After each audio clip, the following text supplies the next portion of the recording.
3, 8, 15, 24, 35। তাহলে তারপরে সংখ্যাটি কত হবে? Option A 42, option B 48, option C 49, option D 53।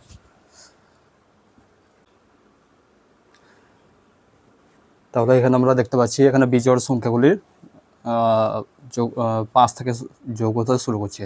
তাহলে 3-এর সঙ্গে 5 যোগ করে 8 পাচ্ছি, 8-এর সঙ্গে 7 যোগ করে 15 পাচ্ছি, 15-এর সঙ্গে 9 যোগ করে 24 পাচ্ছি, 24-এর সঙ্গে 11 যোগ করে 35 পাচ্ছি। তাহলে 35-এর সঙ্গে 13 যোগ করতে হবে, প্লাস 13। 35-এর সঙ্গে 13 যোগ করলে হয় 48। তাহলে এখানে উত্তরটি হলো অপশান বি 48।